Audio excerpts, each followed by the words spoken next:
Hello and welcome to Market Wrap with Bloomberg Quint. Textbook copy stuff as far as the Nifty expiry is concerned. We closed the FNO expiry down for the first time in 2017.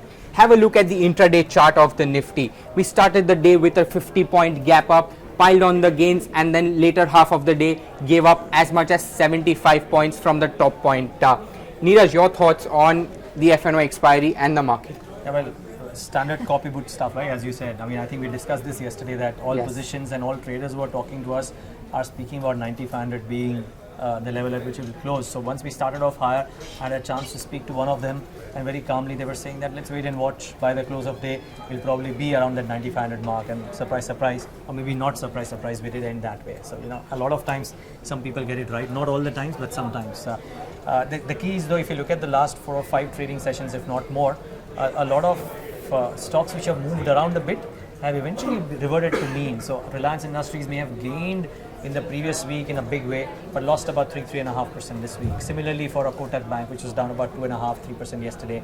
So a lot of these stocks which moved around, while they did move around left, right, center, eventually have reverted back to mean. And for the series as well, as I saw the last 1 month, the mid cap index, the small cap index, the index by and large, while we have had a negative close for the series, it's not really been a dramatic fall. It's been largely flat.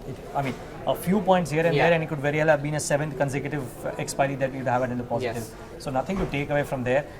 I think hands-off mode, almost every single PMS or HNI dealer that we've spoken to or manager that we've spoken to is saying, what's the rush?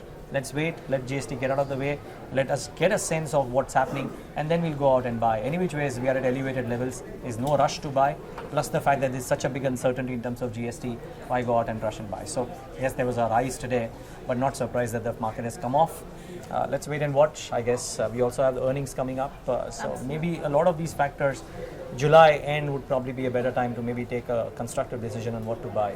Till then, a lot of trader frenzy, yes. Don't think there'll be a constructive move in their direction. At least not on the upside. Sure. Thank you so much, Neeraj. On that front, I'm just going to take the viewers through the Nifty movers today. Axis Bank, and we will talk about that, it was a top gainer on the index, up as much as 4%. Some allaying of fears, even as the bank said that they've already made adequate provisioning that will be required for the 12 referred accounts from the RBI.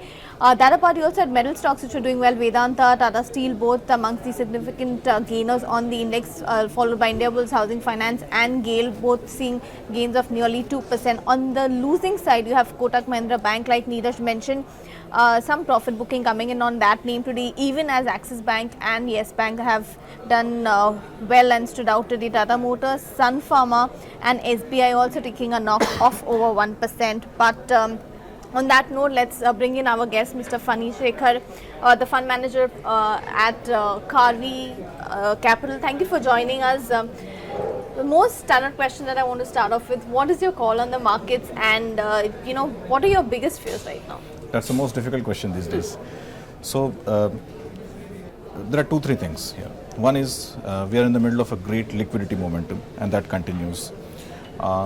Almost all fund managers are sitting on 15 to 20% cash, which means that corrections are going to be shallow and they're going to be bought into. Also explains that while the market has been relatively sideways and stable over the last 1 month, it has simply not been able to go anywhere, right? I don't think the next 1 month will be like what you saw the last 1 month, because 1 more month of sideways market is something that I think will be asking for too much patience on the traders side. You're either likely to break out decisively, probably over 10,000, or maybe because of various concerns related to GST and earnings, you might see breakdown. So I think the next 1 month is going to be critical, but corrections, all the shallow corrections will certainly be bought into, at least in the initial phase. All right, so downside is capped is what you are saying. And before we can move on to some of the other questions, I just want to highlight what happened with Axis Bank today and what's the development there. Axis Bank, in its update on those 12 accounts that have been referred by the RBI towards insolvency, said that their exposure stands at 8 out of the 12 accounts, and they have exposure to about, their fund-based exposure stands at about 5,000 crores, out of which they've already made a provisioning of about 2,500 crores. So more than 50% provisioning already done on those bad loans. We also spoke to the CFO, Jairam Sridharan, who told us that the incremental provisions on these loans will not be significant. It could be to the tune of a few hundred crores. Remember, Axis Bank has made provisions of close to 12,000 crores in FY17, so not a very big knock that is expected to come in from those 12 accounts. And they have said that they will make these provisions or spread them over the time that is given by the RBI, that is through FY17, the last 3 quarters of FY18, sorry, not 17. And he also reiterated his guidance with respect to the credit costs. The bank management had guided for lower credit costs in FY18 compared to FY17, and he said that these 12 accounts, even after taking them into account, their guidance does not change significantly. So that sort of allayed some fears, and hence that move on Axis Bank that we were seeing.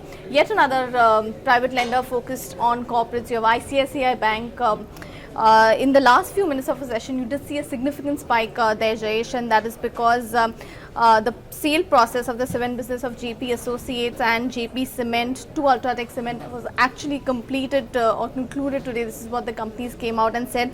A big transaction, 16,000 crores. ICICI had taken them as NPAs and provided for them in the 4th quarter, if I'm correct. So if that is the case, you will see, because these assets will now move to the standard category from NPAs, again you will see some reversal as far as provisions are concerned. So definitely good news for them, and on the back of that you also saw JP Associates, that anyways has been moving since yes, multiple sessions now, but that was another reason we saw a significant up move on that name also.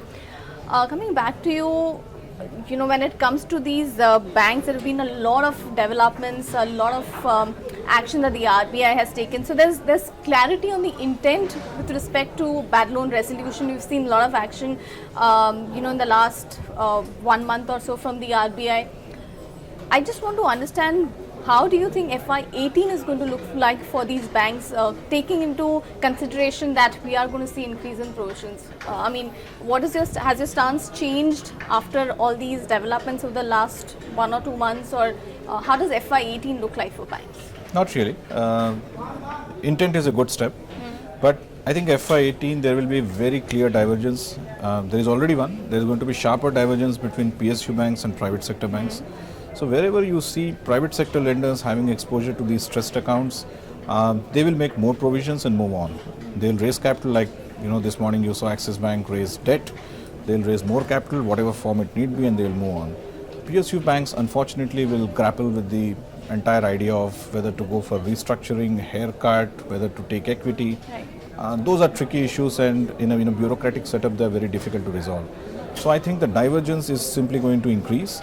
And as and when private sector lenders decide to make more provisions and move on, I think most of those stocks will bottom out.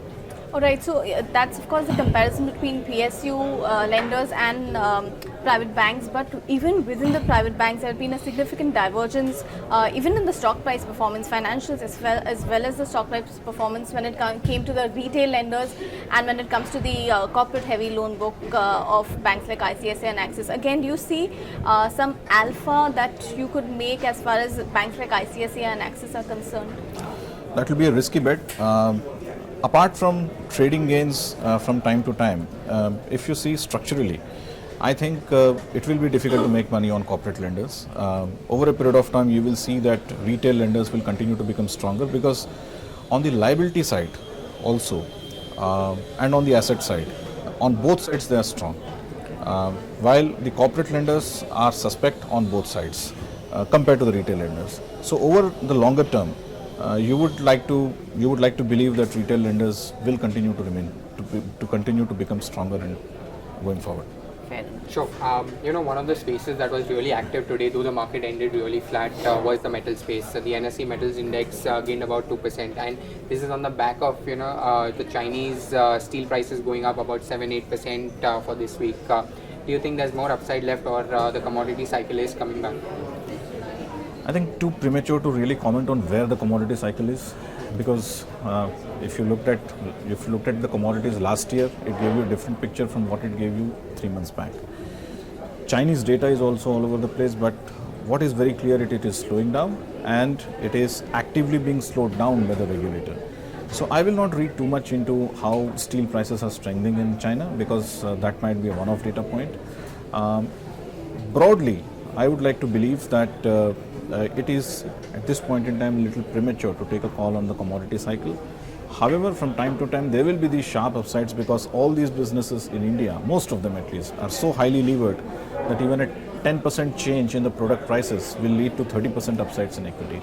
So they are good haunts for traders, but not so much for investors. Sure.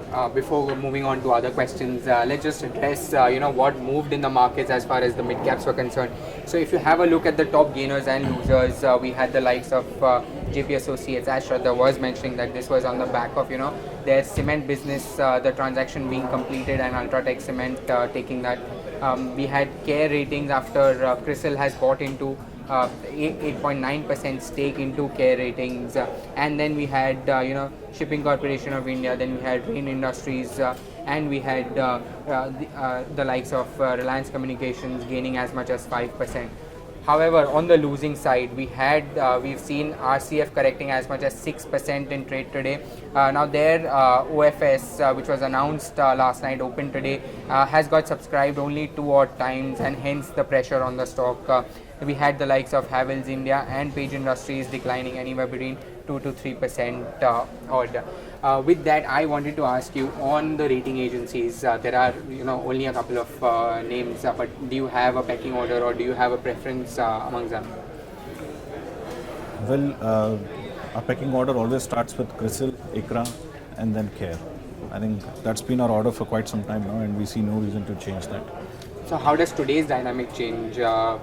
CRISIL buying into CARE 8.9% odd. So what's the overall sector outlook looking like? That's pretty interesting, isn't it? Yes. That one rating agency buying to the other. While CARE has its own strengths, CRISIL is a much more diversified business model.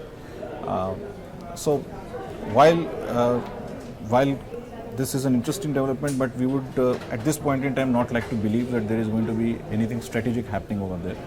At this point in time, we would like to see it as purely a financial investment, with probably a possibility of something strategic happening over the next 2 to 3 years. So at this point in time, we see no reason to change the pecking order.